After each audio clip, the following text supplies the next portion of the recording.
And I'm making this video to put on record here regarding a matter I have pending with the Internal Revenue Service, the United States government. About in 1995-96, I did not file tax returns as I had no taxable income and no obligation to file these tax returns. The government had a different position, and they thought that I had taxable income, but we both agreed that I did not file tax returns. So back and forth, government correspondence, not answering my questions, not actually not being responsive, just coming at me saying you owe money. They tried to hit my bank accounts. They tried to hit my employer and such to get money. They never collected any money on this, but in 2008, they filed a lawsuit trying to get a judgment for $144,000 and to foreclose on my family home. Through the process, there's something called discovery, and part of discovery is seeking answers to interrogatories. So I posed some interrogatories, and among them I asked for copies of assessments, and they were never produced, and of course the government didn't have to produce them. They used some other form to say that, yeah, they were done, but in fact don't actually produce the assessments. I also asked them to give me the code section, to provide the code section that imposed the liability on me in the first place. The government answered that the Internal Revenue Code was public record, and therefore I could go find it myself.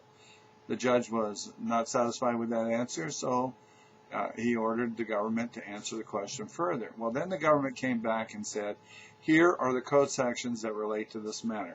My original question was, which section of the Internal Revenue Code imposed the tax on me? Not, here are the code sections that relate to this matter. Anyway, through a process of summary judgment, and summary judgment is supposed to be used in legal proceedings when both sides agree on the facts. There are no material issues in dispute.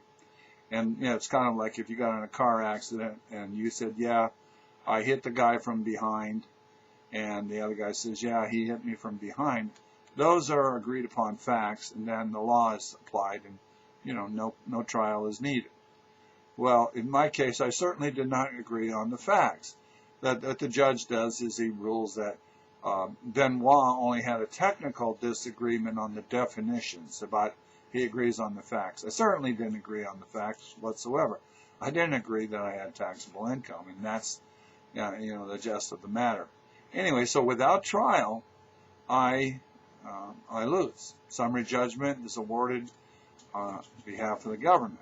Well, lots of other things have happened in this process. It would probably take about 4 hours of taping to go through it all. But as I discovered early on, one of the reasons I didn't owe the tax, well, actually the penalties, is that, you know, for the penalties to apply, one of the conditions you have to be negligent. Of course, I certainly wasn't negligent in the whole matter. I was disputing it from the get-go. And so, you know, there's a disputed fact of whether or not a guy is negligent or not. I mean, the law is pretty specific on that. But more importantly, there's a penalty within this process that the IRS charged that is not something would be subject to some sort of interpretation. That's actually a fraudulent charge. There's a section in the Internal Revenue Code that makes it illegal well, actually I'll read it. That's the best way to cover that. Unlawful acts of revenue officers or agent.